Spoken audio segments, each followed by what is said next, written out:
আসসালামু আলাইকুম। সবাইকে ঈদ মোবারক। আশা করি সবার ঈদ ভালো কেটেছে। ঈদকে উপলক্ষ করে বাড়িতে যাওয়া আসা কিংবা বাড়িতে যাবার পরে অনেক পত্রিকা টেলিভিশনে যেগুলো দেখলাম, সোশ্যাল মিডিয়াতে অনেক মানুষ মারা গিয়েছেন সড়ক দুর্ঘটনায়। তাদের সবার পরিবারের প্রতি সহানুভূতি। আল্লাহ তাদের সবাইকে বেহেশত নসিব করুক।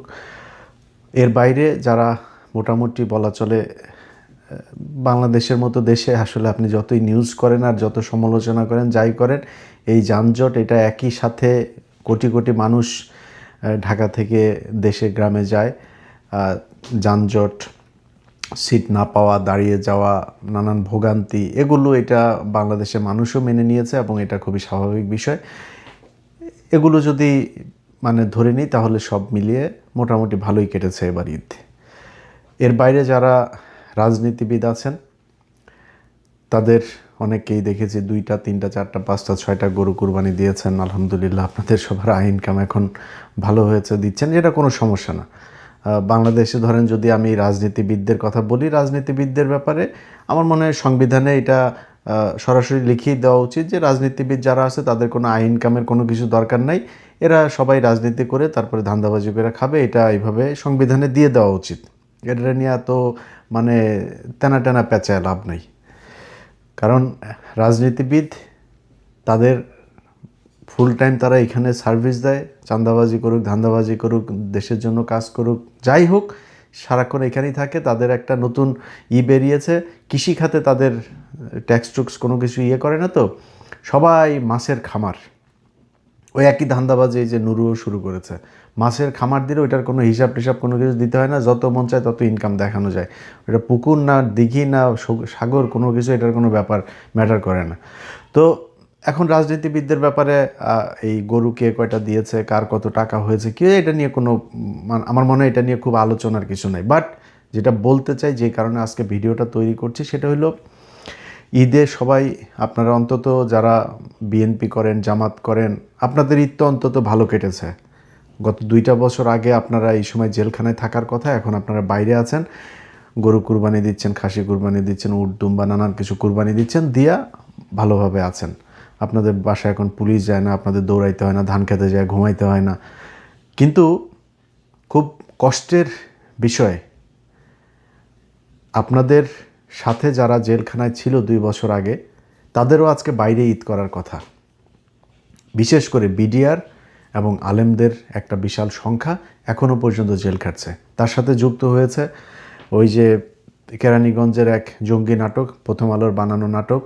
আরেকটা হলো এই যে প্রথম আলো ডেইলি স্টারের যে ঘটনা, এটা নিয়ে কিছু মানুষকে আপনারা নিয়ে ধরে রেখেছেন। তো এই কাজগুলো করা হয়েছে এবং তারা এখনও জেলে আছে। এর বাইরে এই যে হাসিনার 15 বছর যেই জঙ্গি নাটক, তাদের অনেক মানুষ এখন পর্যন্ত জেলখানায় আছে। আর বিডিআরের এরা তো আছেই, বিডিআরের একটা বিরাট অংশ বেরিয়েছে, বাট এখন পর্যন্ত অনেকগুলো বিডিআর সেখানে জেলখানা আছে। সেই বিডিআরদের আপনাদের কাছে করুণা চায় না, যেটা ন্যায্য বিচার, সেই বিচার তো হয়ই নাই।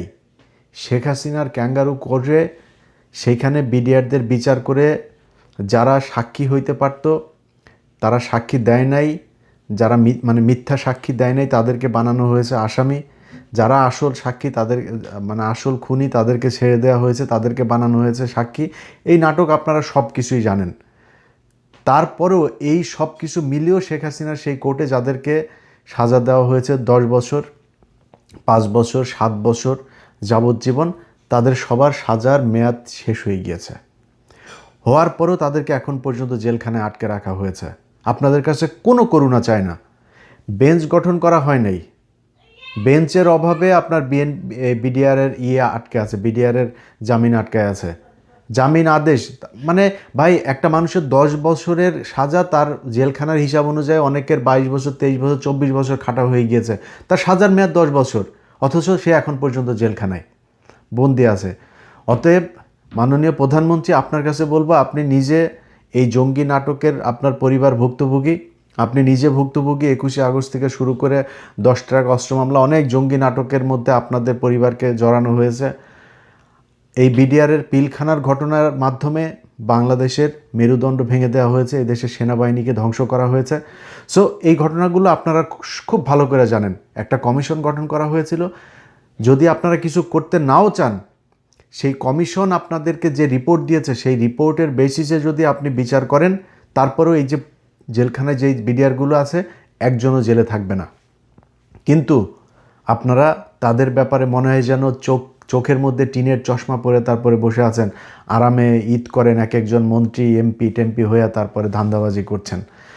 তো পৃথিবীতে তো মানে এই 5 বছর 4 বছর 3 বছর পৃথিবীর শেষ দিন না, কিন্তু 2001 থেকে 6 পর্যন্ত আপনারা বিশাল প্রতাপশালী ছিলেন না? এরপরে তো মানে কুত্তার চাইতেও দাম কম ছিল আপনাদের। আবার ফের এখন ক্ষমতায় এসেছেন, এই ক্ষমতাও সারা জীবনের জন্য না। আপনাদের ঠিক ইমিডিয়েট আগে এই সালমান এফ রহমান, এস আলম থেকে শুরু করে বহু প্রতাপশালী লোকজন, এক পলকের কথা ইন্টারনেট বন্ধ হয়ে যাইতো, শুরু হইতো, এরকম বহু কিছু আমরা দেখেছি। তাদের আজকে অবস্থা দেখেন। আজকে ঈদ হচ্ছে মুসলমানদের, আওয়ামী লীগ সেই ঈদ, যদিও ওরা মুসলমানদের ঈদকে আওয়ামী লীগ পালন করে, ওরা মুসলমান না, তো তাদের এখন ভারতে যায় তারপরে ফেন্সিডিল খায় তারপরে ঈদ কাটে। ওদের মাতার তো সবচাইতে ফেভারিট মাদক হইল গিয়া ফেন্সিডিল। মানে এটা মানে আমি কিন্তু রাগ করে বা আওয়ামী লীগ দেখতে পারি না এই জন্য বলি না, কিন্তু এসএসএফের একজন অফিসারের কাছ থেকে শোনা, ও মানে প্রতিদিন ওর সবচেয়ে ফেভারিট মাদক হচ্ছে গিয়া ফেন্সিডিল, এটাও খায়। তো যেই দেশ ফেন্সিডিল প্রডিউস করে সবচাইতে বেশি, যাদের দেশে ফেন্সিডিল খুব মানে জনপ্রিয় মাদক, সেই দেশেই গিয়া আল্লাহ ওরে রাখছে, ওর অন্তত অন্য কিছু না পাইলেও ওইটা অন্তত নিয়মিত সে পায়। তো এই ফেন্সিডিল খোরের সাথে আরও এখানে কিছু ফেন্সিডিল খোর সারা দুনিয়ায় ছড়ায় ছিটায় আছে। তো এই ফেন্সিডিল খোরদের দ্বারা যারা কিনা এই যে গেল 15টা বছর যারা আপনাদেরকে নানানভাবে হয়রানি করেছে, যারা কষ্ট দিয়েছে, সেই মানুষগুলোর ব্যাপারে আওয়ামী লীগ যা করে গিয়েছে আপনারা যদি তাই করেন তাইলে আর বলার কিছু নাই। এই আওয়ামী লীগ আজকে যে শাস্তিটা পাচ্ছে, এই শাস্তি তাদের গেল 15 বছরের উপার্জিত এটার কর্মফল। আপনারা আজকে এই 15 বছর যে কষ্ট করেছেন, আল্লাহ আপনাদেরকে সেই 2001 থেকে 5 সেই শাস্তি আপনাদেরকে 15 বছর দিয়েছে। আল্লাহ আবার আরেকবার সুযোগ দিয়েছে। এই সুযোগ মনে করেন না যে সারা জীবনের জন্য আপনি এখানে থাকতে আসছেন বা এই ক্ষমতা সারা জীবন থাকবে, এটাও মনে করার কোনো কারণ নেই। আপনার চোখের সামনে, মানে এটা গাল গল্প বা আধ্যাত্মিক কথাবার্তার বিষয় নেই, হাইপোথেটিক্যাল কোনো কিছু নেই, প্র্যাকটিক্যাল ওয়েতেই দেখেন আপনার চোখের সামনে এরকম অনেক কিছু ঘটেছে, সামনেও ঘটবে, এটা আপনি নিজেও জানেন, আমি জানি, সবাই জানে। তারপরেও আপনাদের হুঁশ হয় না। আপনারা মনে করেন এবার চেয়ারে বসেছেন, বাস একদম সব কিছু ভুলে গেছেন। এই বিএনপি, এই জামাত, ভাই আমি তো বিডিআরের পরিবারগুলোর সাথে আজকে থেকে না বহুদিন ধরে আমার সম্পর্ক, আমি তো তাদের পরিবারের কাছে শুনি। আপনারা যারা জেলখানায় গিয়েছেন, আপনাদের বিএনপি জামাতের নেতাদের কাছে প্রশ্ন করতে চাই, নিজেরে প্রশ্ন করেন যে জেলখানায় যাওয়ার পরে এই বিডিআরের সৈনিকরা আপনাদের সাথে কি আচরণ করেছে, কত সুযোগ সুবিধা আপনাদেরকে দিয়েছে, এটা একটু নিজে প্রশ্ন করেন। সেই মানুষগুলোরে রাইখা এই গলার মধ্যে দিয়া তারপরে গরুর মাংস ঢুকে কেমনে? আপনার কাছে করুণা চায় না ভাই, আগেই বলেছি, আপনার কাছে করুণা চায় না। তার ন্যায্য আইনি যে অধিকার, সে অধিকারটা খালি আপনি দেন। একটা বেঞ্চ গঠন করার জন্য তাদের শুনানি হয় না। তাদের 10 বছরের মেয়াদ 24 বছর খাটা হয়ে গিয়েছে, তাদের বের হইতে পারে না। এত গাফলতি কেন? এটা মনে করছেন এই যে আলেমদের, অনেকগুলো আলেম এখন পর্যন্ত আমার কাছে তালিকা আছে, অন্তত 300-400 আলেম এখনও জেলখানায়। তাদেরকে যে আপনি যে এই হাসিনার করা কিসের সন্ত্রাস বিরোধী আইন টাইন এগুলো দিয়া তাদেরকে মিথ্যা মামলায় সাজা খাটাচ্ছেন, তো এটা যদি সত্যি হয় তাহলে তো হাসিনা তো বলে গিয়েছে, মুফতি হান্নান বক্তব্য দিয়েছে সেই পিন্টু সাহেবের সাথে তারেক রহমানের, বাবরের, খালেদা জিয়ার, তাদের পাকিস্তান থেকে, টার্কি থেকে, তারপরে কুয়েত থেকে, সৌদি আরব থেকে আপনার জঙ্গিদের জন্য নাকি টাকা পয়সা এসছে। তো এটা তো তারা তখন বলেছে, তাহলে ওটা তাহলে সত্যি? যদি এটা সত্যি না হয় তাহলে যে আলেমগুলো এখন জেলখানায় আছে সেটাও সত্যি না। হাসিনার বানানো এই জঙ্গি নাটকে মানুষগুলো জেলখানায় আছে, সেই মানুষগুলোরে যদি নাকি ন্যূনতম কৃতজ্ঞতা বোধ থাকে, ভাই আপনি আরেকটা কমিশন তৈরি করেন। বিডিআরের ইউনূসের সময়ের যে কমিশন, সেই কমিশনের রিপোর্ট যদি আপনার পছন্দ না হয়, আপনি আরেকটা কমিশন গঠন করেন, বাট খুব মানে আর্জেন্টলি আপনাকে সেটা করতে হবে। এদেরকে একটা দিন ইউনূসের সময় থেকে এই পর্যন্ত 4টা ঈদ তারা পার করলো। টোটাল হাসিনা যাওয়ার পরে 5 ঈদ তাদের পার হইলো জেলখানায়। কেন তারা 5টা ঈদ জেলখানায় পার করবে? কিসের জন্য? তারা, আপনার কি মনে হয় না যে এই বাংলাদেশের আজকে আপনি যে ক্ষমতায় বসছেন, এই ক্ষমতায় বসার পেছনে তার কোনো ডেডিকেশন আছে? তার কোনো রক্ত গিয়েছে? আপনি বিডিআরের লোকগুলোরে একটু যায়েন, বিডিআর লোকগুলোরে একটু কাপড়গুলো খুলে খুলে দেখেন, এদের পায়ের মানে 50 ভাগের পায়ের এই মাথা থেকে ওই মাথা পর্যন্ত ড্রিল মেশিন ঢুকানো, কারোর ক্যান্সার, কারো হার্টের রোগী, কারো রিং পরানো, কারোর নানান সমস্যা। তার উপরে তাদেরকে আবার কারা কর্তৃপক্ষের কিছু কিছু মানুষজন আবার নানান ধরনের কষ্টে রাখে। ভাই, তারা যে আপনি কষ্টে রাখেন, সে তো ফাও জেল খাটছে। এই যে সে 2009 সাল থেকে এই পর্যন্ত এতগুলো বছর যে সে যে জেল খাটলো, 17টা বছর, এইটা তো আপনার কি মনে হয়? আপনার তার ফাও আপনি জেল খাটায় তার উপর আবার তার কষ্ট দিবেন কেন? তার সাথে আপনি অন্যান্য কারাগারে যারা বন্দী আছে সেই বন্দীদের সাথে আপনি তাদের তুলনা করেন না। কারণ তারা জেল খাটছে ফাও, তারা অপরাধী না। এদেরকে 17 বছর ফাও জেল খাটিয়েছেন, তার উপরে তাদের উপরে এত টর্চার কেন? সো এত টর্চার করেন। আমরা কিন্তু অনেক কিছু জানি, এই দেশের বহু কারা কর্তৃপক্ষের বাড়িঘরের ঠিকানাও কিন্তু আমরা জানি, কার কোথায় কি সম্পত্তি আছে এগুলো আমরা জানি, খোঁজা দেই না কিন্তু। সো এদের সাথে একটু মানবিক আচরণ করেন। তো বিএনপির ক্ষমতায় আছে, বিএনপির কাছে বলবো যে আল্লাহর ওয়াস্তে যদি আল্লাহর শাস্তিকে যদি ভয় করেন, তাইলে আল্লাহর ওয়াস্তে এই মানুষগুলোর জন্য দ্রুত আপনারা দরকারে নতুন করে কমিশন গঠন করে দ্রুত আপনি তদন্ত করেন। যারে যারে মনে হয় যে না এ যুক্ত ছিল, তারা আপনি ফাঁসি দিয়ে দেন, কোনো সমস্যা নেই। কিন্তু যারা নিষ্পাপ নিরীহ তাদেরকে আপনি দ্রুত মুক্ত করেন। নিষ্পাপ মানুষগুলো কেন জেলে থাকবে? 24 সালের 5ই আগস্ট থেকে আজকে 25, 26, 2 বছর হইতে গেল। এই 2 বছর তারা কিসের জন্য জেলখানায় থাকবে? এটার কোনো উত্তর আছে আপনাদের কাছে?